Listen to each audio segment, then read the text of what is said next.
بسم الله الرحمن الرحيم. الحمد لله رب العالمين، الصلاة والسلام على حبيبنا محمد وعلى آله وصحبه أجمعين. طبعا سلسلەیەک مانەیە، زنجیرەیەک مانەیە لەبارەی مەهدیەوە. جا إن شاء الله ئەچینە خزمەتی محاضەرەیەکی تر لەو سلسلەیە. پێم باش بۆ لەسەرەوە قسە بکەین و إن شاء الله لەوانەیە چەند محاضەرەیەکی تریشی ما بێ لە چەند دانیشتنێکی ترا مەجال بوو يخينا خزمتان وأنا شي ليوتيوب متابعة كان يبين توان لو يدري كيف بين وتوان درسي بيشوشي بين. طبعا نم سلسلة وكوت مان بو معناه نايكين كا أو يترنزيك وبيانية ودو بيانية وبابتانا لا لو بابايكين كرسول الله صلى الله عليه وسلم لباريه وقسي كردو بومان و تيجي عندوين كا أم شخص ديتو أم دينا سلخا وأو فرموداني لباريه وهاتوا يموكو مسلمان واجب لسلمان بيزانين وقداري بين ومش معناه ونية وثمان كبلين طواو أبيها مو من دانشين يجنكين بو إسلام هتا مهديته أو سريخا بوان جا قروابي ما تخيرك مانتيا سوديك مانيا سوديك مانيا بلكو بهريك ولا أسخويا وشي بيكرا بو إسلام بيكا وهو البدا سريبخا وقتو هل لم دقوا لسرخراني إسلام نبي كما هديش بيه لسرخراني إسلام نبي كجولك لبروي لأساسه لسرخراني رسول الله نبي صلى الله عليه وسلم هاتن حوصت صار بيش هاتني رسول الله صلى الله عليه وسلم لشاري مدينة يشتجبون كعرب ليه برسين لو ناوشي وبو هاتون تيرا من ناوشي إيوانيو من ناوشي الروتنا يو خوتان لشام بونو لعراق بونو زاويكي ببيزو بسودو بكالكو أو بابتانا زيدي باو بابيراني خوتانا وبجيتان هشتو هاتون تيرا هيانود لبروي يما خبر من هي لتوراتا كدوا بيغمبر ليرة درجة وإما فرمان من فكرة ولا توراتا كدوا يبكين ودوا كمين ظالبين بسر إيوا شاهميان هندي لزانان رن سردها كان يعني حوصة صالو بيجادو هندي قالين سياسة صال بيجو بس كم تريني سياسة صال بيج هاتني رسول الله صلى الله عليه وسلم لمدينة نشتجبون شاوربون رسول الله صلى الله عليه وسلم بيت أما كي جولك وكهاد دواي كون جاء كاتيق رسول الله صلى الله عليه وسلم أمان شنك لا أساسه وكاريان نكرد بو بسر خستني دينك يخوشيان باوريان فينا هنا الله جل جلاله فرمي فلما جاءهم ما عرفوا كفروا به دواء كرسول الله هاتو تشاكيج آن ناسي ولا التوراة همون نشان كان نشان خوين دبو خوش يعني الدعاء أو أنا كرت كشاورين أون بيت ودواء بكونه والسري بخن كشي كهات كفروا به كافر بن به ولا أنا زور كاس خوي حازر كرد به بحسابي خوي بوي مهدي بيت وعم دعاء بكوي لجيش كابي وأنا كشي لا أنا بيت أم لجيش جدا جالب لو أتى لبري الروم به زور مسلمان يعني خوي حازر كردوه بحسابي خوي لبري مهدي به بلام شكل وشيء وهيكل وبيرو بوتشون كردار ورفتار وقفتاري همي لسر أوروبا وأمريكا وإسرائيل موكوانا همشتكي لو أنا شيء ما شلون يعني أكلي لا مسبين لبري مهدي به هل لبري روما به الروما كان كوا بنوا لجل هشتا على شر مهدي يكم شر ملحمة الكبرى ويزور كزلواني خوي دانا بحسابي خوي دوايب كيو سري بخاب بلام لو أتى لدجمنا كاني به وكنت شون يهود هات خوي دانا سر خري رسول الله بدو إلى دجمنا كان يدرج وإنساني مسلمان هر لأولي شاوكرانوي بإسلام بالغ بوني لو كاتوي كأزاني قدرته هي زوتوانا كتيا اشتيب كابو إسلامي الإسلام سرخا لسرخ السني إسلاما كم ترخمين هاكا بلايك به بكومنت به بشير به ببلاو كدنوي حق به خوي قسبك خوي برقريبك خلق هان بدا كم ترخمينا كم بهيت شوي لسرخصني إسلام أو مكسيكيش أمر الزور بأساني لنا ولا في دسياتواني إسلام سرخ حيث كسي دسي نجيراو خوتو شاشة يكيتواني إسلام سرخي كابرا خويو شاشة كفر سرخ فساد سرخ بدروشتي سرخ قوراني سرخ القى سرخ ياري سرخ حزب سرخ جماعات سرخ تبناتواني إسلام سرخي هم يتواني لبدسي خوتها وانا زاني ام شاشه كاوا بارزي خود سرو خواري بيگي بم پنجيت شياتي ولا سرنا هم شياتي لسره بەتایبەت دەستە شایەتیت لەسەرایە کە چی پێ کردو چونکە ئەمڕۆ ئەوەی کە بە زمانەکرێ زیاتر بەدەستەکرێ وتارێک کە ئێستا من لەوانەیە سەعاتونێکی پێ بچێت تا تەسجیل یەکەم تۆ بە 1 سانیە بەدەست دەتوانی بڵاوی بکەیتەوە لای خۆ ئەگەر کەسێک گوێ لە هەمووی بگرێ وەکو ئەوە تۆ دانیشتبی قسە بووە کردووە هەمووی پێوتبێ ئەوە ناجرە دەسەکەی کە لەڕی تۆ گوێی لێگرت پێی زانی کە ئیشەکەی تۆ چەندێ بووە چەند سانیە بووە تا ئەوەندە شەیری کردو تاو تا ئەوەندە دادبەزانەوە تاو تا ئەوەندە بۆ بڵاو کردوێتەوە تاو بۆیە بەڕاستی ڕەسوڵ الله صلی الله عليه وسلم کە أفرمي لا تحقرن من المعروف شيئا ولو أن تلقى أخاك بوجه طليق أفرمي تو هیچ شتێک لە چاکە بەکەم مەزانە ئەگەر تەنانەت ئەوەندە بێ بگەی بە براکەت و ڕوویەکی گەشی بێت خەندەیە لەسەر لێوت بێ کاتێک کای بینی ئەوە بە چاکە بۆ دەنووسرێت دەوەرە ئەگەر تو عیلمێکی پێ بگەێنی ئەگەر دەرس و دەورێکی پێ بگەێنی ئەگەر بڵاوی کەیتەوە 1000 ڕەفیقت هەبێ بیبینێ 5000 هەبێ بیبینێ یعنی وەڵی خەزێنەی ئەجر و پاداش خراوەتە بەردەست هەر یەکێکمان بەس لێمە خۆمان نامانێ خۆمانین نامانێ سەوەکو جاران نییە تۆژە بێ بڕۆی وەکو من دابنیشی بنووسیتەوە بخوێنیتەوە بە 2-3 ڕۆژ ئەنجام محاضەڕەیە حازرکەی تۆ ئێستا بە چرکەیە گەتوانی چەند چرکەیە بڵاوی کەیتەوە ئەجریشی دەسەکەوێ هەمان ئەجر جا بۆیە بەڕاستی ئەگەر تۆ ڕاستکەی لەگەڵ ئیسلامە سەری بخەی و بۆ شێوە بژیت کە ئیسلام سەر بخەی هەر کاتێ بگەیتەوە بە ئەڵڵا جەل جەلالو لەسەر خەرانی ئەم دینە حسێ بکەی با لەگەڵ مەهدیش نەبی زۆر کەس هەیە لەوە کەم تەرخەمیەکە خۆی داناوە بۆ مەهدی کە ئەگەڕێتەوە بە لای ئەڵڵا جەل جەلالو ئەمرێ پێشەوەی بێت لەسەر خەرانی دین حساب ناکرێت چونکە ئەوەی تەئجیل کردبوو تەئجیلی کردبوو بۆ ئەو کاتێک کە مەهدی بێت پێی ڕانەگەی ئێو تەمەنەشی بەسەری برد هەر بە فیڕۆیە کەواتە تیاچێت لەو ڕوانگەیەوە بۆ ئینسان ئەبێ بەردەوامی لە خەمیەوە بێ واگەر تۆ لە خەمیەوە بی حتمما مەهدی بێت تۆ یەکێکەبی لەسەر خەرانی یەکێبی لە جوندیەکانی ئێمە وەکو موسڵمانیش حەقی خۆمانە چاوەڕێی باشتر بین و چاوەڕێی چاکتر بین بەردەوامی ئینسانی ماندار چاوەڕێی چییە بۆ ئایندەی خۆی بۆ چاوەڕێی بەهەشتە ئیتر بۆ چاوەڕێی سەرکەوتنی ئیسلام نەبی بۆ چاوەڕێی سەرکەوتنی موسڵمانان نەبی کە ئێوە وەکو ئومەت وەکو ئیسلام ئەگەر بێت و لەسەری بڕۆن و بۆ ئەوە ژیابن بەهەشتان بۆیە وەڵا بەهەشت گەورەترە لە هاتنی مەهدی بۆیە هەندێک کەس لە بایەخیەوە کەمەکاتەوە تۆ چاوەڕێی هاتنی مەهدی بی لە کاتێکە تۆ چاوەڕی گەورەتری لەوە بەهەشت کاوەش ئەڵڵا جەل جەلالوهی بەخشێ بە هەموو ئینسانێکی موسڵمان طبعا ئەو مەهدی ئێمە چاوەڕێین ناوی محەممەدی کوڕی عەبدوڵڵاه وەکو چۆن ڕەسوڵ الله صلی الله عليه وسلم فەرمێ ناوی وەکو ناومە و ناوی باوکیش وەکو ناوی منە يا رسول الله صلى الله عليه وسلم ناوی محەممەدی کوڕی عەبدوڵڵاه کەواتەویش ناوی محەممەدی کوڕی عەبدوڵڵاه لای شیعە ئەڵێن محەممەدی کوڕی حەسەنی عەسکەریە ئەوان مەهدیەکی تریانەیە وەلای ئەوان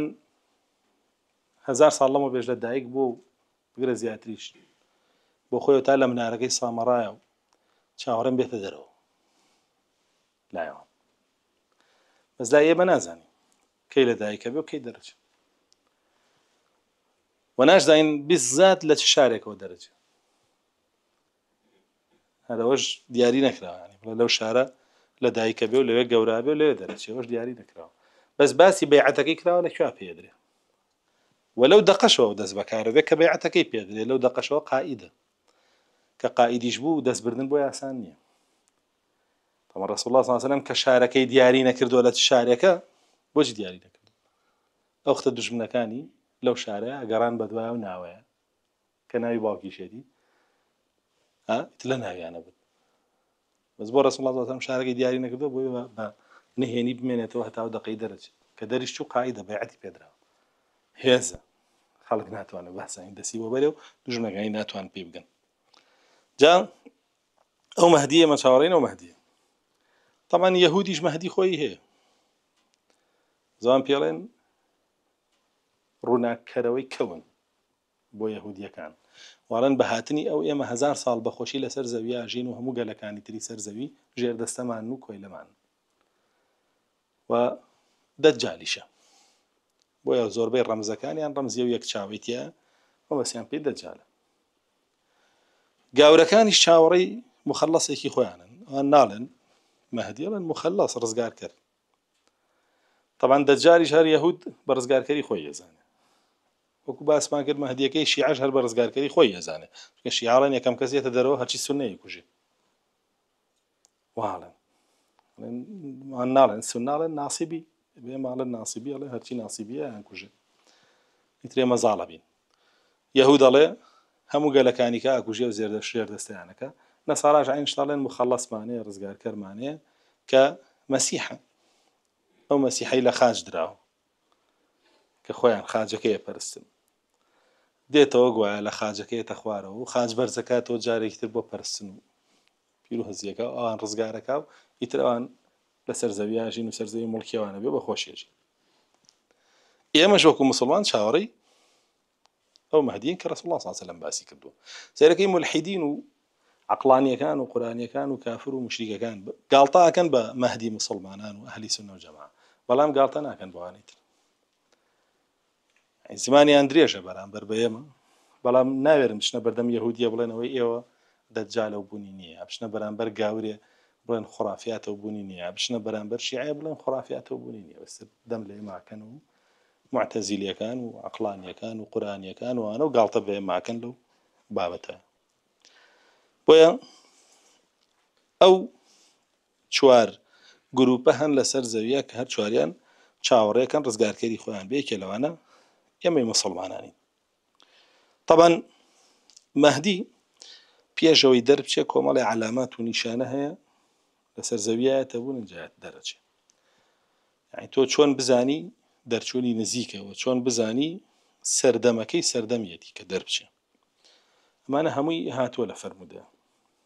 طبعا ئەمەش هەمووی بۆ ئەوەیە تۆ وەکو موسڵمان هەڵ نەخەڵەتی چونکە سەردەمەکەی ناسی ئەو وەختە ئیتر تۆ چاوەڕێ بی کە سەردەمەکەی نەناسی سەردەمەکەی ئەو سەردەمە نەبوو ئیتر چاوەڕێ نابی بۆیە سیرەکەی لە سەردەمە کۆنەکانە خەڵک بۆ شێوە چاوەڕێ نەبوو بەس لە ئێستایە زۆر نزیک بۆتەوە شتەکانی تر زۆربەی نیشانەکان هاتوونەتە بوون خەڵکێکی زۆر چاوەڕێ یەکەمین علامەت لە علامەتەکانی نزیک بوونەوەی هاتنی مەهدی بریتیە لە زۆربوونی خراپەکاری لەسەر زەویە بە هەموو جۆرەکانی یعنی لە کوفر و شیرکەوە بڕۆ هەتا تاوان کە ڕەسوڵ الله صلی الله عليه وسلم فەرمێ مەهدی دەرەچێت چیەکە يملأ الأرض قسطا وعدلا بعدما ملئت ظلما وجورا فالمهدي كدرجة زوي بركالا عدالة داتفروني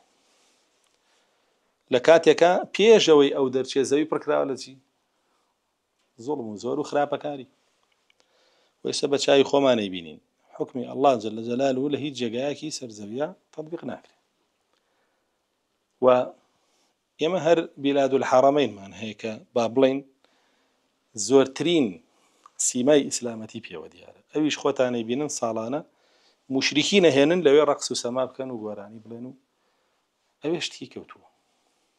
و تەنانەت لە بەرنامەی ئەوەیان شاری مەدینە بکەنە شارێکی سیاحی کەیتر دووەم حەڕەمی مسڵمانانە کە ڕەسوڵ الله صلی الله علیه وسلم فەرمێ من کردوومە بە حەڕەم وفرمي لعنتي الله لويتيا كارك خرابك ياخذ بدعيك ياخذ دالدي خرابك كارك ومبتدعك وقمراء كذا دي سلوان بكن بشارك السياحي حتى أباري ثمود كان متر دورة لا كان كيلومتر دورة لا شاري مدينة كرسول الله صلى الله عليه وسلم فرمي أم جيجانا جيجا أو قوم تواني غضب يعني لجيرا فرمي لا تدخلوها إلا وأنتم باكين كأشنا ناوي ئێوە بە گریانەوە بشنە ناوی بترسن لە سزای الله چۆن ئەوانی گرتوێتەوە ئێوەش نەگرێتەوە ئەوانە چن کۆنسێرتی تیاکەن و کردویانە بە کافتریا و گازین و تایە کەیف و سەفاکەن هەموو جێیەکی زەرزەوی پڕ بووە تەنانەت کارەگاتە ئەوەی کە لای کەعبە ژوای لێبێ رسول الله صلى الله عليه وسلم فەرمێ ولن يستحل البيت إلا أهله فەرمێ فإذا وقع فەرمێ فعندها هلاك العرب فەرمێ هیچ کەسێ جورئەتی ئەوە ناکە لە پاڵ کەعبە خراپەکاری بکە لە چوار دەوری کەعبە خراپەکاری بکە لە ناو شاری مەککای خراپەکاری بکە ئیلا ئەهلی ئەو مەکە خۆی نەبێ ئەوان جورئەتەکەن خراپەکاری بکەن لەناو ئەو مەککەیە و لە چواردەوری کەعبەیە. ئەفەرمێت کە ئەو خراپەکاریەشیان کرد ئیتر ئەو وەختە تۆ چاوەڕی بە هیلاکچوونی عەرەب بە و پرسیار مەکە چۆن بە هیلاکەچن و لەناوەچن. طەبعاً ئێستا مەککە بەدەستکێوێ بەدەست ئەهلی خۆیەوێتی. حەدیثەکەش ئەفەرمێ ئەوان خۆیان خراپەکاری تیا کرد. ورسول الله صلى الله عليه وسلم فرمودەیەکی ترا ئەسڵەن ئاماژەیەکی جوانەدا بەوانەی کە بالضبط دەستیان هەیە لە خراپەکاریەکە. ئەفەرمێ هەلاک ئومەتی على يد غەلمەنة من قوڕیش، لەناوچوونی ئومەتەکەی من لەسەر دەستی کۆمەڵێ هەرزۆکایە لە قوڕیش. ئیتر خۆ کردارەکانی ئەم ئەمیرانەیان و کردارەکانی وەلی ئەمرەکانیان جوان دیارە لەو مەنتیقەیە بەرەو کوێ چێ و بەرەو چیە چێ، هیچی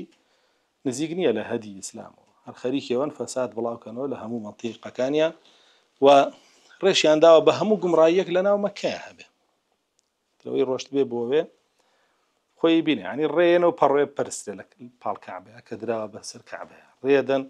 کەعبە خۆی پەرسترێ، ڕێدەن خۆڵ بخورێ لەو ناوە، خۆڵ بپەرسترێ، خۆڵیە وڵاتانی تر ئەمە هەمووی ئەو بابەتانەیە کە ڕەسوڵ الله صلی الله عليه وسلم بۆ قەدەغەکردنی هاتبوو. و ماوەیش کە لەوانەیە ڕێژبەن قەبرەکان پەرسترێ وەکو جاران گومەزی لەسەر دروست کرێتەوە و خەڵک بێتەوە ناو کفر و شیرکی جارانەوە. و معلومیشە مجەسەمی کەعبەیان هێناوە دروستیان کردووە، خەڵک بە چواردەوری ڕەقس و سەماکە دەی لەسەر دەمی قوڕەیشە هەروە بوو. وما كان صلاتهم عند البيت إلا مكاء وتصدية. الله جل جلاله باسی نوێژی موشری و کافرەکانەکان بە چواردەوری کەعبەیان چی بوو؟ چەپڵە و فیکە و ڕەقس و سەما و گۆرانی هەرو. جامان جارێ هێشتا لەناو کەعبەیە ئەوا ناکەن، بەڵام مجەسیمەکەی هێنن لەناو مەسرحەکانە ئەواکەن بە چواردەوری. کە ئەوش بۆ ڕووخاندنی هەیبەتی کەعبەیە لە دڵی مسڵمانانە، چونکە کە هەیبەتی ڕووخان ئەنجا جورئەتەکرێتە سەرخۆشی. عادەتەن شتێ هەیبەتی هەبێت جورئەت ناکرێتە سەرخۆی، بەس کە لە هەیبەتی درا ئەنجا بۆ سەرخۆشی جورئەتەکرێ و لەناو برێ. بۆ ئەمە علامەتی یەکەمە کە سەر زەوی هەمووی پڕەبێ لە فەساد و ظولم و لە کوفر و شیرک و ئەوانە ئەنجا مهدی دەرەچێت. و ئێستاش وابزانم ئەگەر بەراوردیکەی بەڕابردوو هیچ کاتێ بەقەر ئێستا فەساد و کوفر و شیرک و نیفاق و فیسق بڵاو نەبووە لەسەر زەویە. ئەمە علامەتی یەکەمە کە علامەتی ئەوەیە مەهدی دەرەچێت. علامەتی دووەم لە علامەتەکانی دەرکەوتنی بریتیە لە هاتنەبوونی نیشانەکانی قیامەت دەمووی بچووکەکان. نیشانەکانی قیامەت بچووکەکانی هەمووی هاتوۆتە دی، کەمێکی ماوە. بۆ معلوماتتان مەهدی خۆی لە نیشانە گەورەکانی قیامەت نییە، بۆ خۆی لە نیشانە گەورەکانی قیامەت نییە، بەڵکو بۆ خۆی مەهدی لە نیشانە بچووکەکانی قیامەت، بەڵام لەگەڵ گەورەکانە دێ کە مەهدی دێ دەجالیش دەرەچێت. ئیساشدا ئەڵەسە عەلەیه السەلام، یعنی کەواتەوە دوو نیشانەی گەورە کۆبوونەتەوە لەگەڵ کێ؟ لەگەڵ مەهدیە. ئەوان نیشانە گەورەکان خۆی لە نیشانە بچووکەکانە. و نیشانەکانی قیامەت هەندێکی پێش مەهدیە ڕوویدا و تەواو بووە. ئەو بە چای خۆمانەی بینین کە ڕەسوڵ الله صلی الله علیه وسلم باسی کردووە حرامکردنی حەڵاڵەکان، زۆربوونی زینا، زۆربوونی درۆ و زۆربوونی خواردنی ئەمانەت و فەوتاندنی ئەمانەت و ئەو بابەتانە باس کراوە لە وتار و دەرسا زۆر، ئەوە هەمووی هاتوۆتە بوون. علامەتانێکی تر هەیە، نیشانەیانێکی تر هەیە هی قیامەت کە لەگەڵ هاتنی مەهدیە دێ و هەر لە بچووکەکانیشە، وەکو ئەوەی زانایان باسییان کردووە مەسخ و قەذف و ئەوانە ڕووەدا بەسەر هەنێ لە ئومەتەکانە، وەکو دەرکەوتنی کێوەکەی فورات کە ئاڵتوونە و وەکو ئەو جەنگانەی کە ئەیکات، وەکو زینوبوونەوەی خلافەت لە بەیت المەقدس و وەکو چوونی مسلمانان هەمووی بۆ شام. و علاماتانێکی تر هەیە لە دوای مەهدی دەرەچێت، ئەویش هەر زانایان لە نیشانە بچووکەکان حسابیان کردووە، و هەندێکیش لە گەورەکان کە وەکو باسمان کرد، وەکو دابەزینی عیسا، وەکو هاتنی دەجال و دەرکەوتنی ئەو گوشتنی، وەکو کۆمەڵێک بابەتی تر کە لە سەردەمی ئەوا ڕووە کە هەمووی علاماتی بچووکە و زۆربوونی ماڵ و سەروەت و سامان و وەکو زۆربوونی بەرووبوومی زەوی و ئاسمان و وەکو نەمانی تەنانەت ژەهر لە ناو ماریشە، دڕندەیی لە ناو دڕندەکانە کە هەمویان بێکەوە ئەژیان و ڕەسوڵ الله صلی الله علیه و سلم مناڵ دەسەکا بە دەمی مارە نایگەزێ، حەزێتی نایە ژیان و ئاخۆشە بێت. و کۆمەڵی علاماتی تر هەیە کە لە دوای وفاتی مەهدی دەرەکەوێت، وەکو حکمی عیسا عەلەیه السەلام، وەکو هاتنی یەئجوج و مەئجوج و دەرچوونی دابەی زەوی و دوخان و خەسف و با بڵێین بوومەلەرزەکان و بابەتانەی تر و کێشانی ڕۆحی مانداران تا کۆتایی. بۆیە علامەتەکانی قیامەت دەبێت بۆ شێوە تەوزیعی بکەیت و لێی تێ بگەی یعنی سەیەکێک کە هێشتا مەهدی نەهاتووە یعنی بەتەمانە بێ عیسا دابەزێ عەلەیهی السەلام تۆ بێ وریانی ئێستا یەهود مەشروعێکی هەیە شوعاع الأزرق خۆیان ناویان ناوە لەو مەشروعەیە گوایە بە زیرەکی دەست کرد عیسا دابەزێنە سەر زەوی قسە لەگەڵ خەڵک ئێستا تۆ وەکو موسڵمان نابێ هەڵخەڵەتەی بەم کە تۆ زانی عیسا کەی دابەزێ دوای هاتنی مەهدی ئێجارە نەهاتوە ئێستا مە بۆ دابەزی کەواتە ئەمە کوفر بۆی هێناوم هێ تووشی کوفر و شیرکم کە ئەوێ هەڵم خەڵەتێنێ بۆیە بێ ئەم علامەتانە بۆ شێوە جیان بکەیتەوە لە یەکتری بیانزانی و علاماتە بچووکەکانی قیامەت هەمووی هاتووەتە بوون هەمووی هاتووەتە بوون ئەوەش کە یەکێکە لە با بڵێن علامەتەکانی دەرچوونی مەهدی علامەتی سێمی دەرچوونی مەهدی بریتیە لە کۆتایی حکمی جەبری ئەوەش باسمان کردووە ڕەسوڵ الله صلی الله عليه وسلم تەمەنی ئومەتەکەی خۆی ئەکا بە 5 قۆناغ قۆناغی یەکەمی پێغەمبەرایەتیە قۆناغی دووەمی خلافەی ڕاشیدەیە قۆناغی سێیەمی مولکی عەضوضە قۆناغی چوارەمی مولکی جەبریە مولکی جەبری ئەم فترەیە کە ئێمەتیاژی مولکی جەبری یعنی چی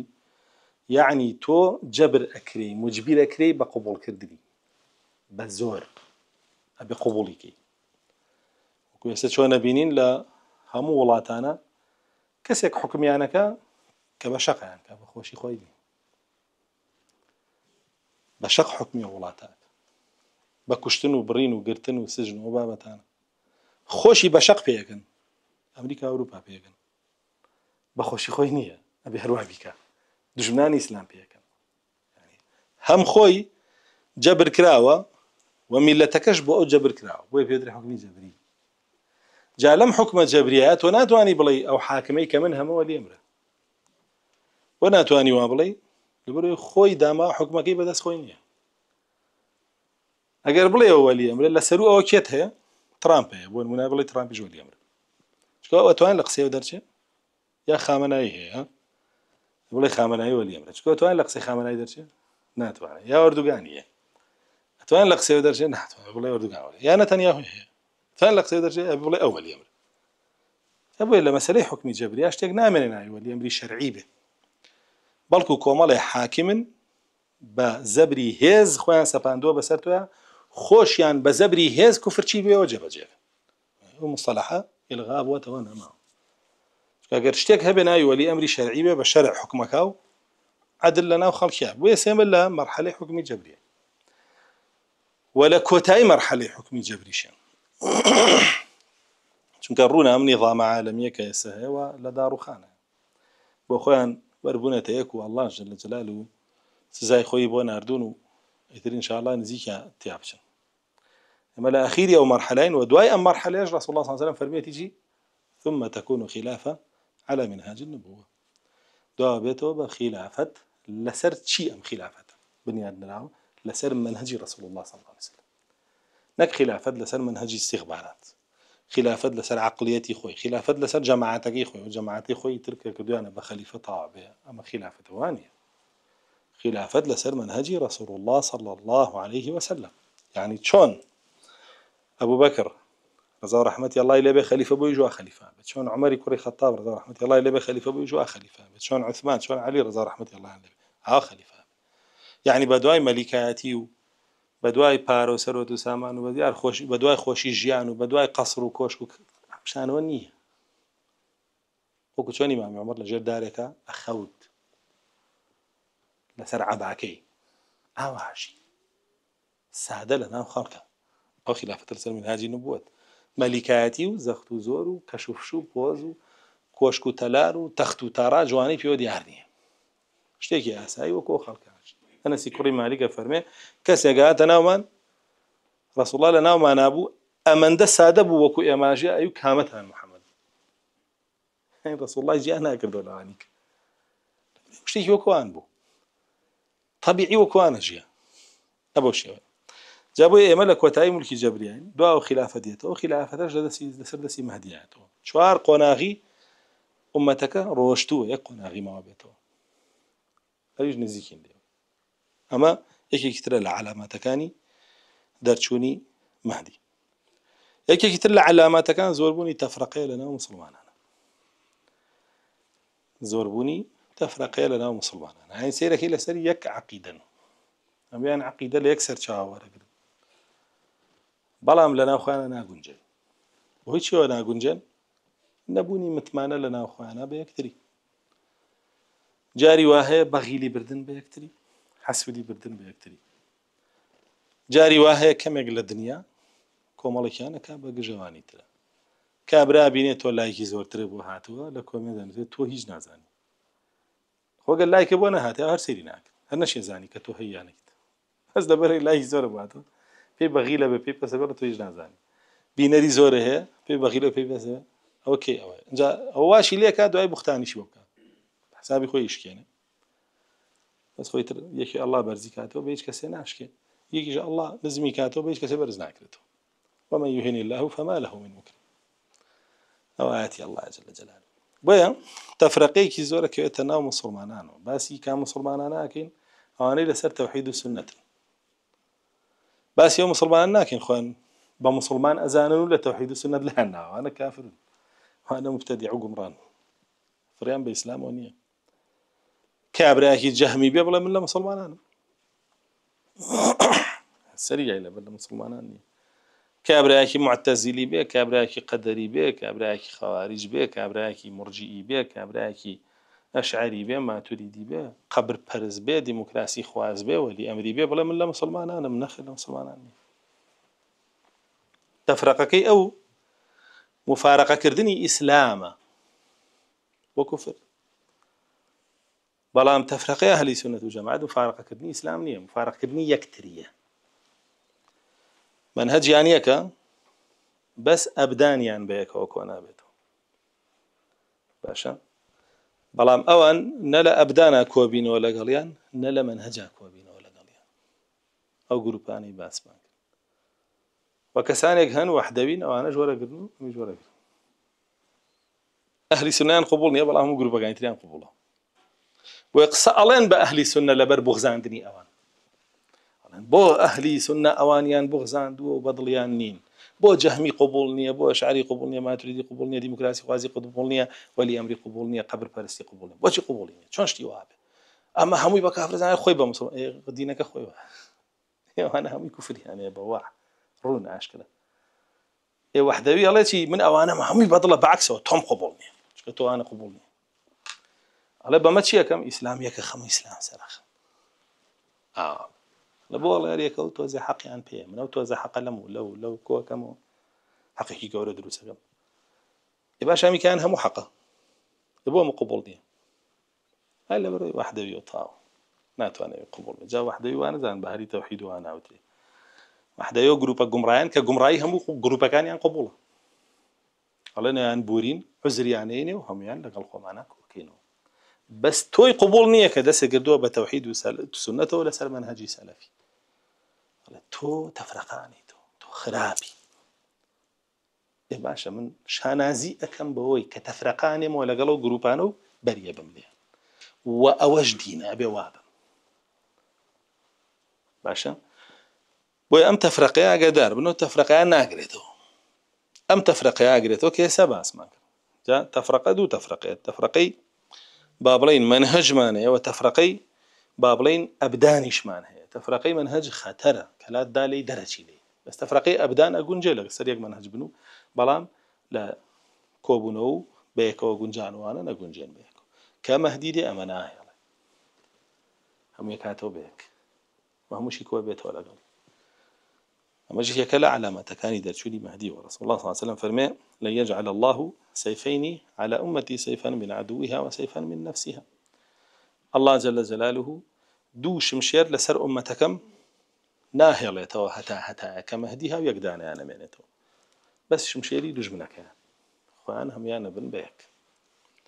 تا ئەوە نامێنێت تەفرەقە ئەوەش یەکێکە لە علامەتەکانی تری دەرچوونی مەهدی علامەتی پێنجەمیان بریتیە لەوەی کە ئەو گۆڕانکاریانەی ئێستا لەسەر زەویە ڕوویە لە ڕووی جوغرافیەوە دیسان هەر ئاماژەیە و علامەتە لەسەرەوەی کە دەرچوونی مەهدی نزیکە بۆ نمونە کەمبوونەوەی ئاوی فڕات بۆ نمونە جیابوونەوەی ئەو هەموو دەوڵەتەی موسڵمانان لە یەکتریکە لە کاتێکا و سامی دەوڵەتێ ولا ڕووی جغرافیەوەمی سنووری خۆی کێشا و جیابەتەوە سەرۆک و سەرکردەی خۆی هەیە و دەوڵەتی خۆی هەیە. بۆ نمونە ئەو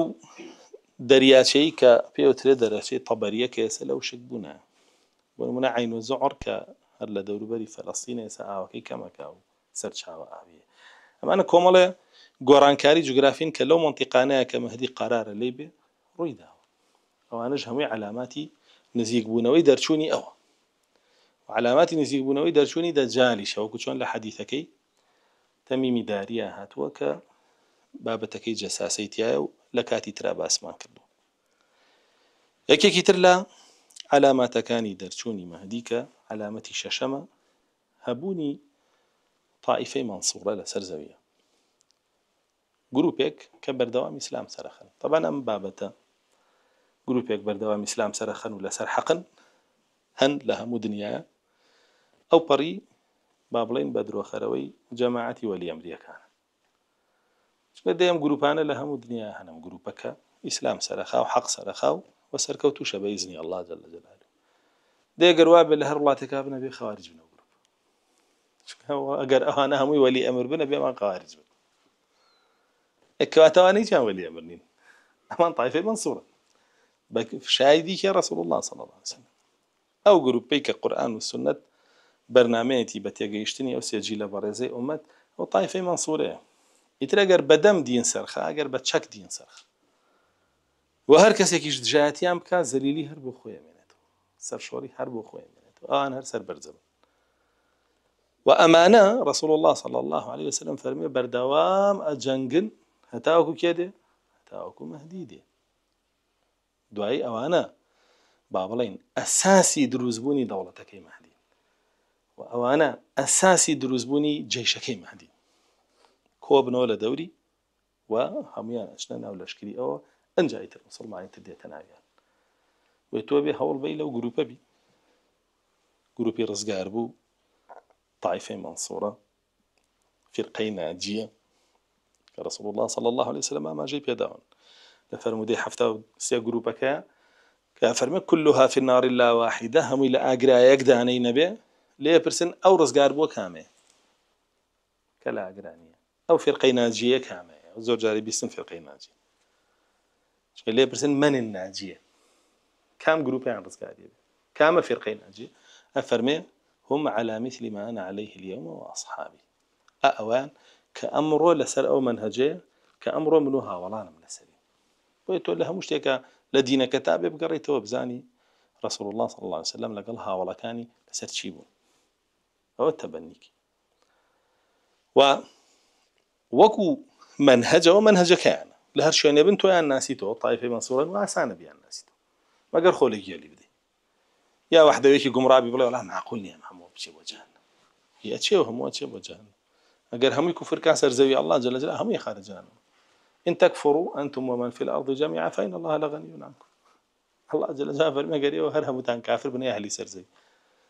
الله جل جلاله بيسي بيتانية بني أنزلت أنا بدأ خد جانا. و يعني نلي ولا زورينا من لقال زورينا يا موز أو طائفة منصورية. أقول جيل الشارع جاري وهي طائفة منصورية كذبة. وكي ابن مسعود فرمي الجماعة ما وافق الحق وإن كنت وحدك. أو جماعة أو طائفة منصورية كي أو كسيك لقالوا حقايا وان لسريبون أقر تو خوبة تاني أجبي بويا أمانة وكو لشكريج عوال جقاك كوب بن وزور بيان لفرمدا باسكرا وكافرمي هم ببيت المقدس وأكناف بيت المقدس لا تشوى دوري بيت المقدس ولا لا بيت المقدس زقاتي قدس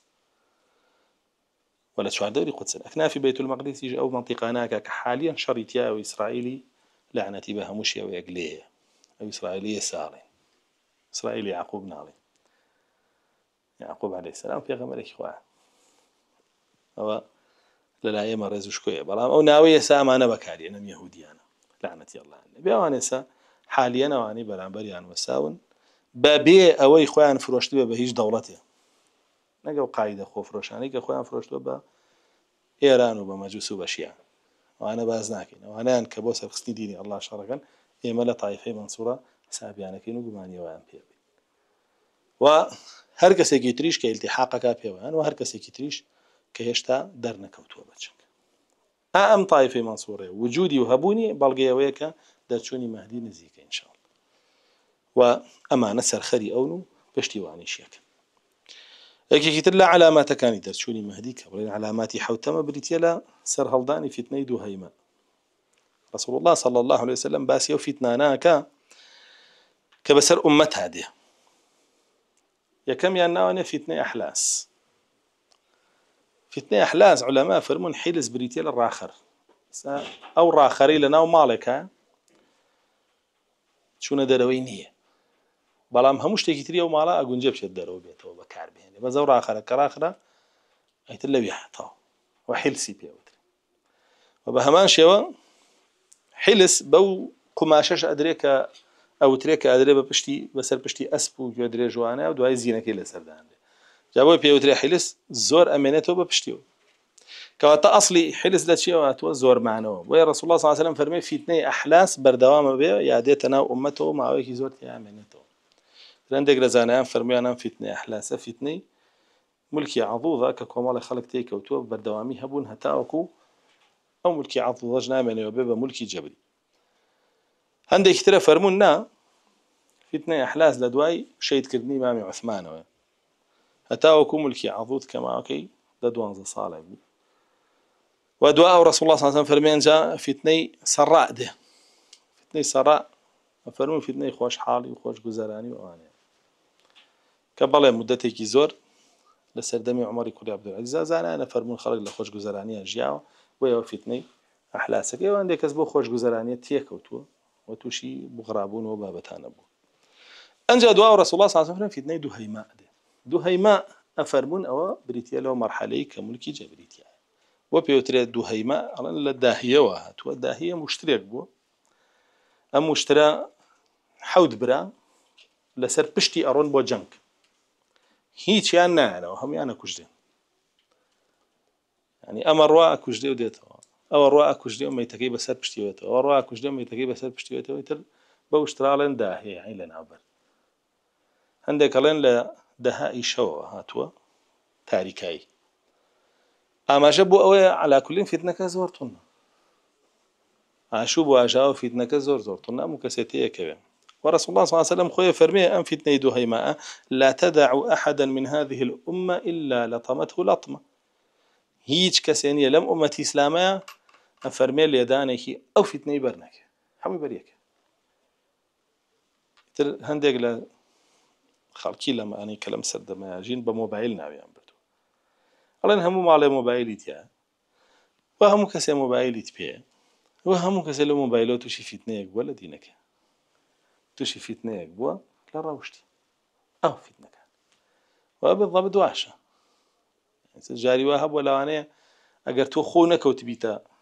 تاوانك شو تابعني قرابي بدواي تاوانك لو توركم حياتي عند السكة تلا هر طوري كان بيع سناب شات وبيقدر تاوك وفيسبوك وتيك توك وأنا لا أنا توشي مناقشة يا بوبي أقعد لخدنا بوبي جاتي حق كتب لا أنا بطالة سرخصبه لا أنا كفر دوتبه لا أنا رواجب كفر يقدامه لا أنا تو كومنت يكبو بيجي كي ملحدي أن يسيبه أو بيجي ملحدة لا يكي رفيقة كان إلى مسلمانان درك وتبه شو بيتناو بيجاكو جويلة تنقماني قرتبه ولا دين در شو به جوري زورا ببزاني أمي لدسته هاتشي شو عندي أقل زانيان بوشو بهندو أنا وبالله هو فتنة خوي بيه وإنسان نيل رأي موبايله ضربه كي ندرى له فتنة أجر رجعنا اللي ندري حفتانه هل يدري حفتانه اللي ندرى ما أنا هل يدرى ما أنا ندرى بس صار أنا هل يدرى ومن قناعتهم هي همي ساعاتي جاري بيجري بدس يو فتنة أو فتنة هذا بريشة كبرية لدانا كي اللي يدري وهندي كثير لين إلا لطمته لطمة يعني تاوانا ونزور بك زنات وانا خوي لبارس كفر أو نزور بك كم كسبت وانا ليدرش شرك أو نزور بك كم كسبت وانا ليدرش نفاق أو نزور به هم كسيتيه كبير ترى عملي بياخذ اعتقادي به أو معنى وياك هم كسي قريته وفرمي حتى يصبح الرجل مؤمنا ويمسي كافرا أو أنا تند به أم فتني دهيماء وأو أن ده خلق أجريته وقرص بلا سريان هتاوان ليك برج مسلمان بشو كافر بشيج مسلمان برج كافر الإنسان خجاري وهي قايل خويني كلميك خلا وكو رسول الله صلى الله عليه وسلم فرمي لا يلقي لها بالا أخوي زور في بيانا أقصيه بەڵام فەرمێ ئاگاشی لێ نییە چی وتووە کە چی یهوا به في النار 70 خەریف حەفتا بە هەرێبا بەناو ئاگرە ناژە ئاگاشی لێ نییە لە قیامەتە ناخوا بڵێ وەڵا نەمزانی ئەو کوفرم کرد بەخوا نەمزانی کوفرە نا بابە پێ وتراوە بێ ئاگاو لە قسەکانە بێ بۆ گوێ پێنایی ئێدە بڕۆ جەهەنەم حەفتا بە هەر تیا بە دوای وەرۆ دەرەوە لەسەر ئەو کەلیمە ئینسان هەیە بەڵێ شەو موسڵمانە بە ڕۆژ کافرە بێ بەچی کافرە بێ بە لایکە کوفرە لایکەکە لای یعنی بەدڵمە یعنی کوفرم بەدڵە ئێدە بڕۆتەوە تەرجیلی خۆ هیچ کێشەی نەبوو ئەمڕۆ 5 فەرزەکەی کردووە دوعای کردووە دیکری خوێندووە لەوانەیە گوێ لە دەرس و دەور کرد بێ بەدوای شەوە بینێ مناقەشەیەک هەیە لە بینی ئەهلی کوفر و لە ئەهلی تەوحیدا لە بینی ئەهلی بەتاڵ و ئەهلی حەقا لە بینی ئەهلی نیفاق و ئەهلی ئیسلامە ئەوە چێ پشتگیری لایەکانە ئێوە شەو بە کافری بەسەری بردو لە سەری خێ هەیە عینشت شەو موسڵمانە بەیانی هەڵەسێ کافرە زۆر کەسی ئاوا هەبووە لە شەو ڕۆژێکا بڕیارێکی یاوە شتێ بکە بەیانی بڕیاری یاوەی تر لەمە دووە چەکێک هەڵگرێ و سنی بنێ بە گولۆ بۆ تاوەتی هەر بەیانی ڕاستەخۆ بڕیاری کافر بوونی خۆی دا و تەرچوو لە دینەکەی و ئەبێ ئاگادار بین فتنەی دووهەیما رسول الله صلی الله عليه وسلم وا باسیەکە ئەنجامە تاکەیش بەردەوامە بێت تا مەهدیدێ بۆ یاڵێن یەکێ لە علاماتەکان هاتنی فتنەی دووهەیمایە سێمە لەو مەرحەلەیە ژین کێسە فەرمودەی دوا جوانتر ڕوونیەکاتەوەی هێنم بۆتان رسول الله صلى الله عليه وسلم فرمي حتى يصير الناس إلى فسطاطين أم فتنة دوهيما بردوام بها تاخل كيكا بدو بروا فسطاط إيمان لا نفاق فيه وفسطاط نفاق لا إيمان فيه خلق بدو بروا بري كان إيمان هيج نفاق تياني يعني لا قرآن والسنة تيجشني وسيجيله وبيرو كردني وبيرو كراني زيادة قبول الله هيج كسيكي قبولني بلان فسطاطي كا نفاق هيج إيمان تياني نفاق وحدوية تشتا قبولك كفر قبولك إيمان قبولك عامي قبولك باشا شرك قبولك كرا توحيد قبولك شيء اللي قلب يقول جاب بوجهه بدواء الدنيا هذا سيباني هي زورترين كاس لا خوي كوب كاتو اساسا لا زورترين كاس نيم كوبيتو بو حرام حلالك حلال حرامك كفرك بإيمان إيمانك بكفر حموشتي يلبسون الحق بالباطل شلون الله جل جلاله باسي كل كامل منهجه يهوديه حق بطالتك الله كاب وأهلي حق بطالة ميل خوي كوكاتو خوي جورك هابي بلام نازاني ما لا برسري أخوة فوسطاتك نفاق هيجي ماني تياني إنسانك فاشل دروس به لقال همو كز هلكة همو كز باشر لا لقال همو يجنجه لقيالي شانات شو غزانة مصلحتك لوا نعنك لوا جمهورك لوا أو فسطات نفاق شكي أجر إيمان به بس إيمان قبولك كفر قبولك بس أو جورك وهم مشتكي ترقبولك لرواياتك ترى فرمية هي فتنة عمياء مظلمة تمر مولى البحر فرمية فتنيك إنسان تيا بيناي لدسدا شاوي إنسان بربي خوي نابينه مظلمة تاريكة وشون لرواياتك مسلمة فرمية كقطع الليل المظلم وكو بارتش شوي تاريخ واحد طبعا بارتش شو كده سرتا توزع تاريخ دوات التاريخ تر تا لنيوي شوايتر بطاوي تاريخ خو اگر بيتو مانگشو نبيو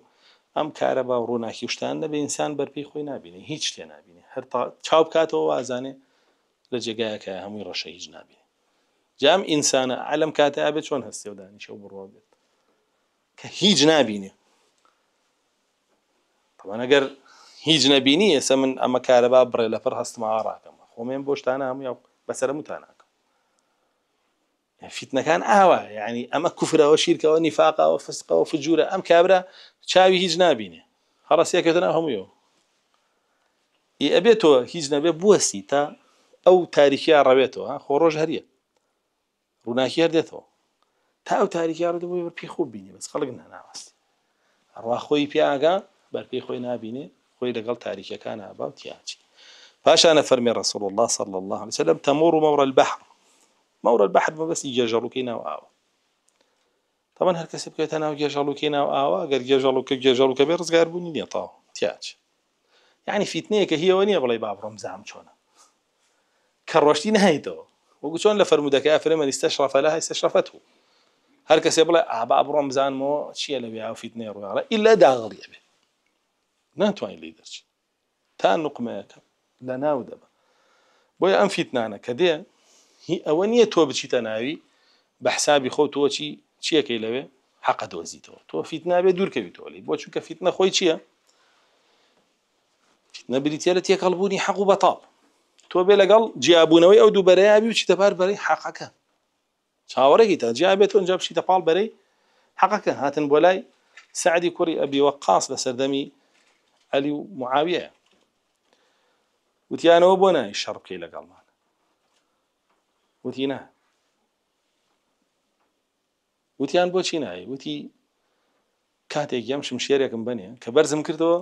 بڵێەوە مسلمانە مەیکوژە کە بەرزم کردەوە لەم لاشەوە بڵێەوە کافرە بیکوژە یان شمشێری واکوا هەیە دیەوە فیتنەیە من نایەم ئەبێ بزانم لە سەد تا سەد من لە کافرێم ئەنجایە ئەنجا قسەیەکی زۆر جوانی فەرموو بابەتەکەی لە سەحیح موسڵیم هاتووە بزانم فەرمووی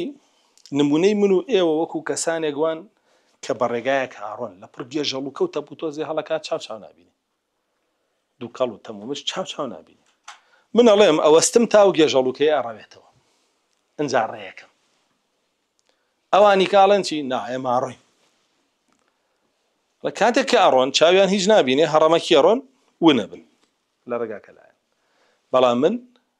کاتێک کە ئەوان ون بوون تەمومژەکە ڕەوێتەوە ڕێگاکە بیر و ڕێی خۆمەکە ئینسان نابێ هەر بڕوا بخۆی بکا بە ناو هەموو شتێکە هەتاوەکو ڕێگاکەی بۆ ڕوون نەبێتەوە ئەبێ بزانی ئەمە حەقە ئەوە بەتاڵە تۆ لەگەڵ حەقبی دووربی لە بەتاڵ نەک بڵێ خۆمەکەم بۆ بینەیە ئەڵێم چی ئەو بۆ هەر خەریکی یەکترین چی بۆ هەر خەریکی یەکترین ئێمەیەکیان حەقێکیان بەتاڵە حتمەن وایە چی هەر خەریکی یەکترین تۆ بێ حەزکە حەق خەریکی بەتاڵ بێ لە ناوی بەرێ ئێوایە نە پێ ناخۆش بێ ئێبێ لەگەڵ حەقەکە بی حەقەکە سەرخەی ئەو بۆ پەلاماریەکە ئەو بۆچی یەک ناگرێت چی یەک بگرن یەکیان کافریکیان مسڵمانە ئەمەیەکیان سنی ئەوەیەکیان بدع مبتەدیعە یعنی چی یەک بگرن ئەم دوانە دژی یەکن یعنی تۆ چی دەوێت حەق و بەتاڵ یەک بگرن شتی وان نییە ئەوە جەهلە ئەوە تۆ خۆ کرد بە ناویە ئەه لە ناو گێژەڵوکەکە بۆ خۆ بوو نەبین جاری وایە لەو بینە ئەڵێ من مەنهەجێ دانێ بەڵێم هەمووی حەقە ئەوی بە وەحدەوی ئەو شتە ناو گێژەڵوکەکەەوە باش بۆ کردەوە و ڕێگە حەقیقەکە دوون کرد پاشان ڕەسوڵ الله صلی الله علیه وسلم فەرمێ لا يبقى بيت من العرب إلا دخلته ئەفەرمێ هیچ ماڵێک نامێنێ بە تایبەت لە ماڵی عەرب خۆی بەسی پێی هەموو مسلمانانە ئیلا ئەچێتە ناوی تاوان وەکو لە پێشوشا باسمان کرد هەندێک لە زانایان فەرمیانە مۆبایلەوە ئێستا ماڵێک تایەتی بۆیە فەرمێ لە ڕیواەتی کتریا ئیلا مەلەئەته پڕیەکە ماڵ نییە و فیتنەی تیانە بێ پڕە بێتیە بۆیە سێرەکەی فیتنەیەکی کوفریەتە پێشەوە بۆ نمونە ئەو ماوەیە باسی چی بوو دیموکراسی و دەنگدان هەموو ماڵێ هەر باسی ئەوەی تیانە بوو ماڵ نەبوو پڕ نەبێلەی ئەی ماوەی کە مەعاش نییە ئەو وازام هەسەر لەو مەرحەلەیە جارێ هەموو ماڵێەوەی تیە ماوەی کە کەسابەت نامێنێ جا هەمووی لەو مەرحەلەیە ماوەی کە حیزبێکی تازە دروست بووە هەمووی لەو مەرحەلە ماوەی فیتنانن هەموو ماڵێ پڕە بێتیە جا فەرمێ إلا ملأته ذلا وخوفا هەمووشیان تووشی چیەکە زەلیلی و ترسان و فیتنەی دووهەیما خەڵک هەمووی تووشی زەلیلی و ترسانەکە ئێستا خەڵک زۆربەی زەلیل بۆ پارویەنان بۆ مەنسەبێ بۆ پلەپایە کورە خەڵک زەلیل بۆ ڤیو بۆ لایک بۆ کۆمنت بتان دیێ چۆن خۆی ڕسواکە خوێنێتە بەرشاشە بە ئەنواع شێوە ڕەقسەکە و قساکە خۆی بە ئەو فیتنەی دووهەیما توتە ناو خەڵک خەڵکێکی کە بۆ مەعاش خۆی زەلیلەکە خۆی ڕسواکە خەڵکێکی تر لە پێناوی بژی و چەپڵە لێیانە خۆی ڕسواکە خۆی زەلیلەکە ئەنجا هەمووشی لە ترسێ نانەکە ببڕێ ترسێ پارۆکە ببڕێ ترسێ دەسەڵاتەکە نەمێنێ ترسێ فەضح ببێ ترسێ ڕسوا بێ ترسێ ڤیو نەمێنێ ترسێ لایک نەمێنێ کۆمنت نەمێنێ پۆینت نەمێنێ ئەو بەغدا بڕیوێتی وردە نامێنێ و ئاویتر لایڤەکانیش نامێنەوە بۆ شێوەی لێ ئەوە ژیانی و خەڵکێ هەمووی لە زەلیلی و لە ترساشی پاشانە فەرمێ تەطیف بالشام وتغشى العراق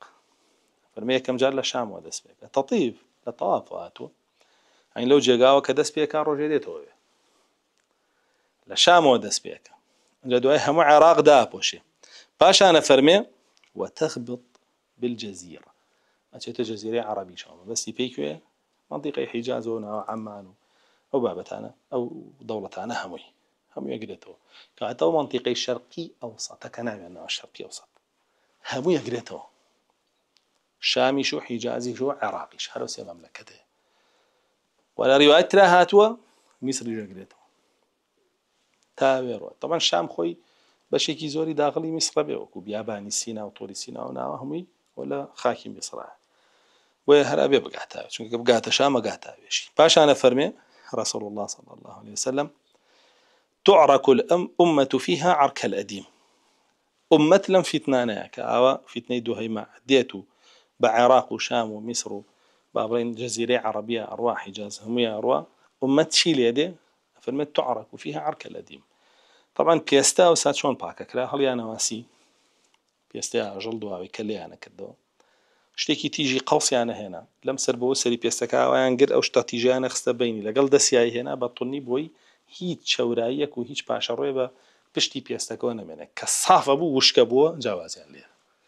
ئەجا پێستەکەی تر خۆشیانە کرە وەختە مادەیەکیان پیاکرد تفت بێ یا خۆڵە مێشمان بەکارێنای ماوسا بەوەی تر پێستەکەمان خۆشە کرد ئەوەی وشک بێتەوە خۆش بەجا لێرەیان فەرمێن چی ئەم ئومەتە وەک چۆنەوە پێستە دائەماڵی هەمووی ئاوا دائەماڵدێ لە چی دائەماڵدێ ئەو پێسەیە لە چی دائەماڵدێ لەو شتە زیادانەی کە پێوێتی طبعا هەندێک لە عولەما فەرموون یعنی ئومەت پاڵەفتە ئەکا پاکەکەی هێڵێتەوە هەندێکی تر دەڵێن نە لە خێر دائەماڵێ طبعا خۆی هەردووک یەکرێتەوە هەندێک لە خێر دائەماڵدرێ بە تەواوی دەرەکەوێ یەکلایە بێتەوە بۆچی معسکەری کوفرەکە و نیفاقەکە هەندێکیش پاکەکاتەوە پاڵەفتە بێت تاقیە بێتەوە بۆ معسكري إيمانك باشانا فرمي رسول الله صلى الله عليه وسلم فرمي وتشتد فيها البلاء حتى ينكر فيه المعروف ويعرف فيه المنكر فرمي ناراحت يقاني وفيتنية طن بلا سر خلقي تا خلقي وايلي بچاكا علي خرابو بخرابا علي تشاك يعني لبريوي بتوبلة تشاكا بك خرابا مكا عكسا كيف يلا خرابا بك تشاكا مكا تو بينيه ڕیشە داناوە لەسەر سونەتە ڕێی بۆ مزگەوت و دێ ئەڵێ ئەم ڕیشە چێ داناوە لای بە ئەوەی سەفەرمانە بەچی پێگە بە خراپە خراپی لێ بۆتە چاکە ئەو بۆ نەچی بۆ مزگەوت ناترسی ئەوە دیسان چوون بۆ مزگەوت چێ چاکێ ئەوەی لێ بۆ خراپە نەچوون بۆ مزگەوتەکەی لێ بۆ چاکە ساف و لووسبوونەکەی لێ بۆ چاکە عەکسی کردوتەوە قورئان خوێنی تێگە چیە ئەوە نەمە خوێنەوە قورئان خوێندن لێ بۆ خراپە گوێ لە گۆرانی ئەگری گەنجە قەیناکە باگوێ لێگرێ هاتەسی دڵی خۆش بێ لێ بۆ بە چاکە ئاوای لێ خەڵک رسول الله صلى الله عليه وسلم باشانە فەرمێ لا يستطيع فيها أحد أن يقول مه فەرمێ هیچ کەس ناتوانێت لەو فیتنەیە بڵێ کاکە مەکە کاکە لە خوا بترسە دەبڕۆ ئێستا کوفرێک لە وڵاتایە دەرەکەوێتەوە قەدەغەیەکی چەند گوێ نەخۆی چەند سوکایەتی پێکرێت چەند شکاتە لێکرێت چەند محکەمە و پێکرێت چەند سجنەکرێت و ناڕەحەتەکەیتەوە کەس دەمی خەڵکیان بەستووە بە کۆمەڵە یاسای کوفری تۆ ناتوانی بە هیچ کوفرێ بڵێ کوفرە بە هیچ فەسادێ بڵێ فەسادە ئەوە مەبەستەکەیەتی ڕەسوڵ الله صلی الله علیه و سلم کەوا فەرمێ پاشانە فەرمێ ولا يرعقونها من ناحية إلا تفلتت من ناحية أفرمي لهر جاكو أهل إصلاح أهل شاكا أنا بينيكن أنا بيشي بيا بقرن بيا قرن بلان شو نكترو درجة يجاري وآيات ودانيشي 10 ساڵ خەریکی شەرحکردنی منهجێکی پاک و جوان و بێگەردی بۆ خەڵکەکە وەرە مدینە ئەسڵیەکەتەوە مە سێجیلەکە لەسەر مەژیاون تۆ پەیڕەوی ئەم دینەکە گومڕایەک و سەر لێ شێوایە پیا بێ لەو لاڵێ نەخێرەوە هەمووی غەڵەت نەخێرەوە تێک هەیە نەخێرەوە باش نی ئەوت تۆ لەم لاوە چەند ساڵە خەریکی ئەم لایەنە ئەگری و چاکێکەکەی لەو لاوەیە کونی تێکاتەوە ئاوا دەجالونە کەذابون پیا بن بۆ تو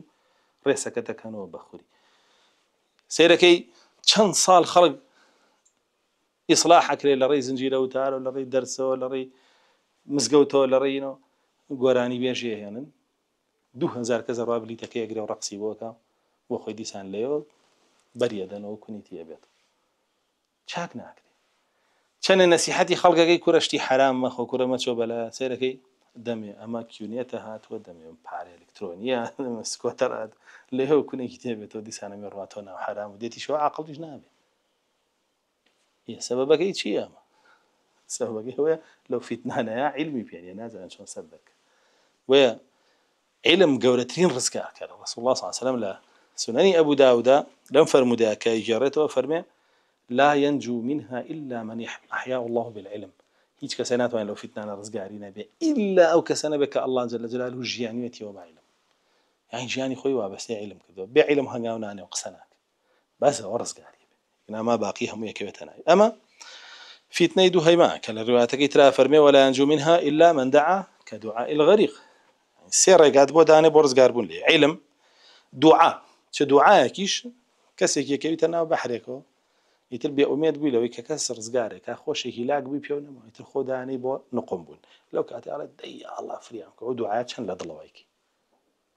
ئەبێت دوعاکانێ بۆ ڕزگاربوون لەو فیتنانە ئاوا بێ خاڵی سێمیشە فەرمێ بادر بالأعمال لە لەفزەکەی مسلمە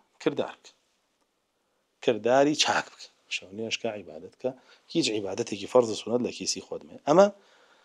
فتنەی دوو هەیما ئیتر ئەخیری ئەمە هاتنی مەهدیە وەکو لە فەرمودەکە هاتووە ئیتر خەڵکی بۆ خۆی ئەبێ بەو دوو بەشەوە پاشان رسول الله صلى الله عليه وسلم ئاماژەیەکی تر باسەکە لە فەرمودەیەکە چەند هەندێک لە زانایانەوە فەرمودەی تەضعیفەکەن بەڵام فەرمودەکە صحیحە کە بریتیە لە کوشتنی کەسە پاکەکان و لە ناوبردنیان قتل نفس الزكية کە هەندێک لە زانایانە فەرمون ئەمە بەستی پێی لە ناوبردنی کەسە چاکەکانە بە کوشتن بە گرتن بە هەر شتێ بێ بە دەرکردن هەر شتێک بەس زیاتر لەفزەکە قتل هاتووە کوشت نەگرێتەوە ئەمە خاڵیەکە هەندێک تر لەن نا ئەم قتلی نفسی زەکیە بەسیەوە بەعام کوشتن زۆرە بێ خەڵکی بەتاوانە کوشت طبعا ئێستا ئەم دوانە هەر کامێکیان بگری هەردووکیان هەیە هەردووکی هەر هەیە ئەوانەی کە پاک و چاکن لە ناو کۆمەڵگای سێرەی کوژدێن و ئەوانەشی کە مسڵمانی مستەضعف و بێدەسەڵات و بێدەرەتان لە هەموو جێگایە بەردەوامە کوژدێن محەممەدی کوڕی مامی عەلی کوڕی حەنەفیە فەرمێ لای عەلی کوڕی ئەبوو طالیب دانیشت بووین ڕەزا و ڕەحمەتی ئەڵڵای لێ بێ لای باوکی ئەفەرمێ فسأله رجل عن المهدي پیاوێک ئێستا پرسیاری دەرچوونی مەهدی لێ کرد فقال هيئات فەرمووی دوورە هيئات لە زمانی عەرەبی يعني بعودة يعني دوورە فەرمێ پاشان فەرمووی ثم عقد بيده 7 ئەنجا بەدەستی ئاوای کرد 1 2 3 4 تا حوتی بژارد ثم قال ذاك يخرج في آخر الزمان فەرمووی ئەو مەهدیە لە آخر زمانە دەرەچێ يعني ئێستا چاوەڕێی مەبن پاشان فەرمێ إذا قال رجل الله قتل فەرمێ کاتێک کە پیاوێک ئەفەرمێ الله ئەیکوژن ئەلەم کاتەیە دەرەچێ یعنی ئەکا بە علامەت بۆ دەرچوونی عەلی کوڕی ئەبوو طالیب ڕەزا و ڕەحمەتی ئەڵڵای لێ بێ ئەمیری ماندارە الله بەسی چییە يعني کاتێک کەسێک کە بەس بۆ الله ئەژی کە خەڵکی وای لێ بەس بۆ الله بژی ئیتر جێ نابێتەوە لەسەر زەوی ئەبێ لە ناو ببرێ کە لە ناوە برێ و کاتە قەرارە مەهدی دەربچێ پاشانە فەرمێ فيجمع الله له قوما قذح كقذع السحاب فرمي الله جل جلاله قومك بو كاتو قزع يعني بەڵەهەوری چۆن بەڵەهەور کە بە ئاسمانەوە وەسێ پەڵە وەسێ الله جل جلاله چۆن هەمووی کۆکاتەوە بارانی پێ بارێنێ ئەفەرمێ ئاوا مسلمانان بەشن وەکو چۆن لە فەرمودەکەی پێشوا باسمان کرد هەمووی کۆکاتەوە لە چواردەوری وانکا بەیەک بۆ شێوەی تر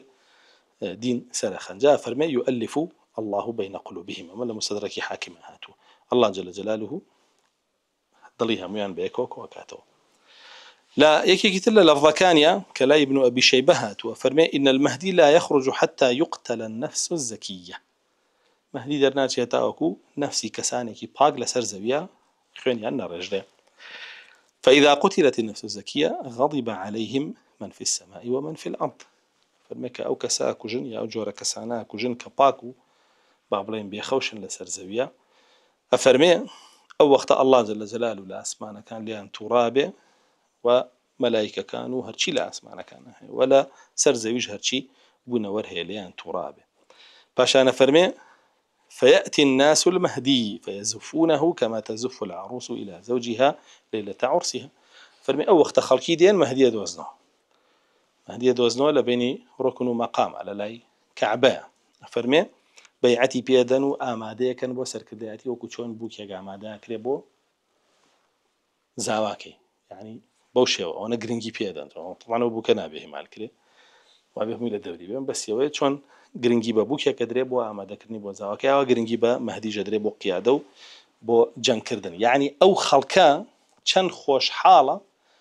کە بووکێکە بە لە کاتی دەرچوونی مەهدی و دەرکەوتنی و بەیعەت پێدانی ئەو خەڵکەوە نەخۆشحاڵە چکەیتر ئەزانتەوە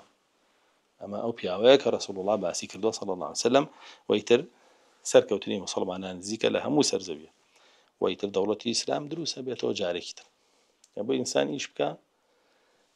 لە بناغەیەوە دەوڵەت هەیە بێ هەر کاتێ گەشت بێ لە تەمەنی خۆیان و نابێ ئەو دەوڵەتە کەسانێکی نەزان و گێژ و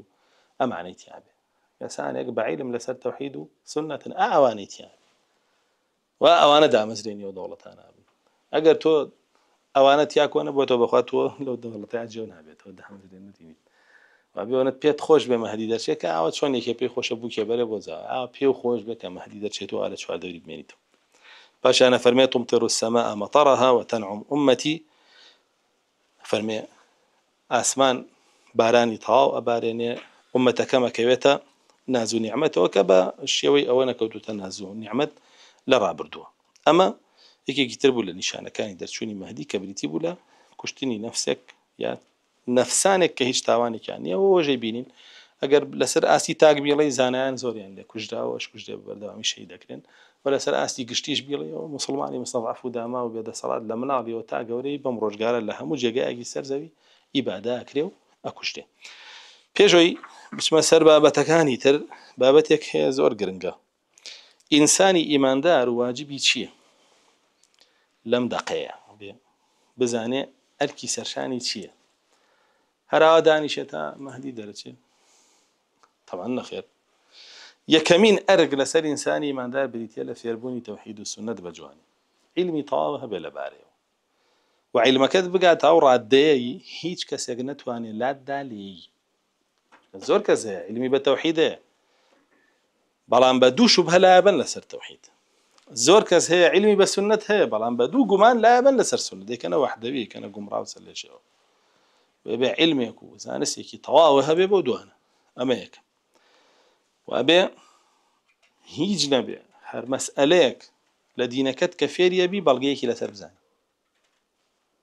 هەر مەسئلەیەک لە دینەکەت فێریەبی بەڵگەیەکی لەسەر بزانێ لە قورئان لە حەدیث کە بەداخەوە ئەمڕۆ خەڵک زۆربەی مەسائلەکان ئەگەر هەمووشی نەبێ بەبێ بەڵگای زانێ هەر مەڵا فڵانم بیست وای وت شێخ فڵان وای وت فڵانە عالم وای وت بەڵگەکە کە قورئان و حەدیثە لەبەری نییە چی لێ بووە بە بەڵگە خۆی قسەی زاناکە و مەلاکە و شێخەکەەوە کەەوە زۆر خەتەرە بە قسەی شێخێکی تر دەتوانێت لا ببرێ بە قسەی مەلایەکی تر دەتوانێت لا ببرێ بەڵام کە تۆ عەقیدە و لەسەر بەڵگەکە بوو قسەی هەموو دنیا و ببێنن لاو نابە وێبێ هیچ نەبێ بەڵگەیەک لە قورئان هەبێ ئەگەر بەڵگە لە قورئانی سنەت ئەگەر سنەت نییە ئیجماع بەڵگەیەک هەبێ لەسەر ئەو بابەتانە کە لە تەوحید و سنەتە فێری بوویەوە کەسانێکی زۆر هەیە بەداخەوە بەتەمایە تەوحید و سنەت لە کورتە وتارەوە فێر بێ بەتەمایە لە پرسیارەوە فێری بێ مامۆستا فڵانم دیوە مامۆستایەکی عەقیدە پاکە با بڕۆم 20 پرسیاری لێکەم ئیتر فێری دینەکەم بم قەت بەوانە فێری دین نابی قەت بەوانە فێری دین نابی دین مەسایلەکانی سیلسیلەیەوە بێ دابنیش هەمووی بخوێنی فێری بێ بڕۆی لەگەڵ کتێبەکان بە دەرس بەردەوام بڕۆی لەگەڵ یا فێری بی بەتەمابی بە کورتە وتاری فەیسبوک و بەتەمابی بە کورتە پرسیار لە ملاولا بەخوا بەوە فێری نابی ئەی زەلام هەیە یە بۆ لای ئێمە 15-20 پرسیاری نووسیەوە لەسەر پەڕێگەیە بۆ فێری دین بێ کە پێڵێ ئەم 15 پرسیاری تۆ بۆ نمونە ئەچێتە بابی فقهەوە من کتێبێکی فقهم شەرح کردووە جوابی ئەو 15 و جوابی 500 کەشیتیە بڕۆ کتێبە بخوێنە پێی ناخۆشە حەز ناکا بیخوێنێ تۆ بەتەمایەوە دین فێر بێ باش ئەو 15 فێر بی خۆ 500 لە کیس چوو وایە یا 5 پرسیاری نووسیوە لەبارەی عەقیدەوە یە لە تۆیەکات دەی نووسیوە یە لە تۆیەکات پێڵی کاکی من ئەم بابەتەم شەرح کردووە کتێبێک پێوترێ کتاب التەوحید هەموو ئەبوابەکانی تەوحید و شیرکیە ناوە بە جوانی فێریەوێ کە هەفتا ئەوەندە بە باڵێ نا من پێویستم بۆ نییە پێی ناخۆشە ئەو چەند پرسیاری خۆیوێ تۆ لە یا فەوری جوای بێتەوە تاو تۆ باشەوە من جوابی شمای تۆ دە مەسەلەیە فێر بووی ئەو دە بابە فێر بووی تۆ هەفتای کەو لە کیس چوو بۆ ناڕۆی گوێ لەو کتێبە بگری یانی زۆر سەیرە خەڵک ئاوا فێری دین ناوێ براکەم بدابنیشی بە دیار کتابێکەوە کە شەرح کراوە بە جوانی حەقی خۆی پێدراوە مامۆسایەک شەرحی کردووە حەقی خۆی پێدا و توانایی هەیە و متەمەکینە و دەرکەوتووە ئەبۆ شێوە بێلایەن لایەنێ بێ مشکلێ بێلایەن چونکە هەنێک کەسێ ئێستا هەموو لایەنەکانە ئەڵە بێلایەنەوە درۆگە وەحدەوی بێلایەن نییە هەموویەتی گومڕایی هەمووی قبول کردووە ئەنجا قبوڵیان کردووە هانیش بێلایەنەوەیە کەسیان قبوڵی ناکەن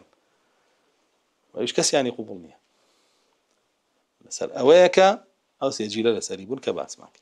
إيه برو كتابك كيك لو أنا شرحي كذا شو عن كل يبغى وبابتك يعني في أربعة يا مسائل السنة دي برسياري ليك بدو برسياري فيري بيشتي وهاني علماء كتابانيان بون نسيو ها لا نتواني يجي جوابي شو بينش برسيار بنص نطاو بو هيان بو دانش تو 20 سال كتابك نسيو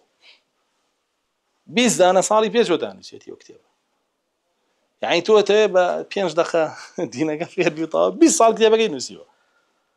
يعني كتابه من خم ده صار دانش توم شرح حقين نسيوته بس يا صار الشرح مكردو بس سيانز صار نواقض الإسلام دخاله صونه وسيد درسته شرح مكردو كاكمه سبب من دانش وشي نواقض الإسلام بيقدر قبي كم بقورية أبشتيو يا بدو برسيارو بشوار كرتو تهر فيري همي ببشتيو أني أبرع مسجد سيده أبدا نشي بدياريو دراسة بكي بوردي فيري بي بو خالي يكم وكو أرق لسر شاني تو بوشي بو هاتني مهدي آماده ببريتيا لو يك خو فيري توحيد والسنة كي بعلم خالي دوم كاري بيبكي كارب كي بم توحيد والسنة لسري بروي نك فيري بي بو دمه بو تشلحاني بو كومين نوسين بو مناقشة كردن بو لايف تيك توك يعني خلق هي باني بياني على لايف تيك توك على شيء دعوة شكا تو خو دعوته ابي دعوة كريبونيوش بلا يبرو هسه نشكوك راسي يعني تو تشلحاني خليكي دي تو خو ولو تيك توك او لو لايف او لو ينام حرام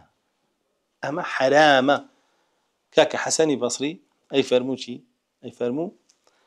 السني يقول بالسنة إن قبل منه حمد الله وإن ردت حمد الله الإنسان السني أو السنتي فيري بلا لي ورقرا سباسي الله لي ورنقرا هر سباسي الله لا يداري ولا يماري مناقشة ومجادلة وش تعالى ناكا لقى الخلق يتو مناقشة ومجادلة كاكيدو دعوشي بوناكي يو أكسي أويك أبي للسليبي إمامي مالكي جواء فرمو أهل السنة لا يدار ولا يمار فرمو أهل السنة أهل مناقشة ومجادلة يقولون بحكمة الله أويك الله فيري كردون الذين يلين إن قبل منهم حمد الله وإن رد حمد الله لأن ورقي الأصواسي الله كان ليش ورقي الأصواسي الله كان طايتر من أهلي ونين مناقشة ومجادلة كاكا تو بدور كيتو لا السلام عليكم لا نبتغي الجاهلين ولا قالوا يعني نصوصي زور هات ولا قرآن وسنة حتى كتاب كاني سلفي صالحي ياما هل كتابي كان كيتو يعني بابي كتاب بابي مجادلة وممارات تو النابي بيكي مناقشة ومجادلة لقى الخلق تو أبي جاري خمي خوبي عقيدة كتفير بيو دعوي بوبكي وهم جاري يكلا أصلا كان ياما أكو إمام أحمد وإسحاق الكوريبا يوم إمام جورا كان من تقليد عن كل أكو إمام الشافعي تقليد كله أفرمت شيء أفرمت تو لسرته عقيدة كتفير بي دعاء بانجوازي بوبكي نك عقيدة كتفير بي دعاء مناقشتياك ولا سر نية خلق أمر وازاني أبي برا شهر كلمة فير بي ومناقشة بيبكى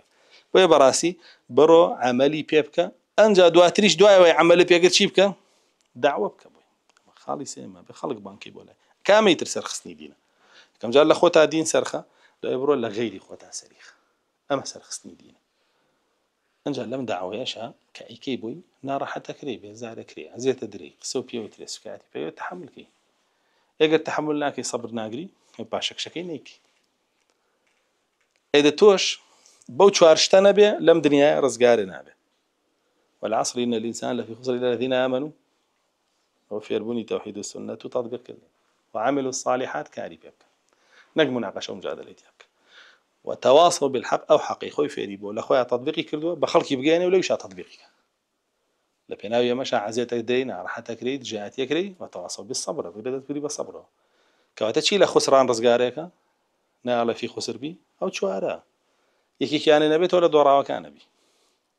الله جل جلاله السين دخوا بهم سرد مكان كهم إنسان كان لدورانا أو نبي أم شوار خالتي أو شوار خالتي يعني لدورانا ويقطع سنة وزاني وجوب هنا أو أهلي أم شوار خالني لخذها بينا لهم ولا دورا وكان نبي أم شوار خالة أركي هم مسلمانك كلا هم سردمك وبتعبد لم سردمك نزيق بينا تولد شوني مهدي ويزور قرنجة إنسان بردوام بو شوارش تبجي إنسانية علم كفير به ناتواني عملي فيك يجي نبريو رجي خواتي هي تواني عملي فيك بلام دعوي بوناك على دسا قرن بكلاي خوم باباني با الطوبة بو غرباء كان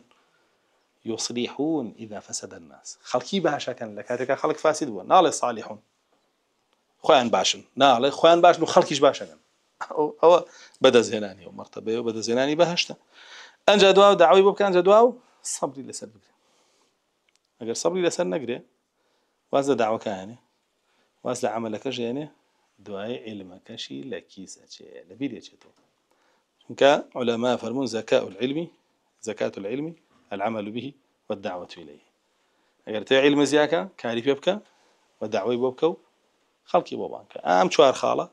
واجبە لەسەر هەموو مسلمانێ لە خۆیان بێنێتە بوون و ئەگەر ئێوێ بەشێک بێ لە بنیادنانەوەی ئیسلام و سەرخستنی ئیسلام و هاتنی مەهدی ئینشاء الله لەمە زیاتر ناڕۆم لێرە یاوەستم والحەمد لله رب العالمين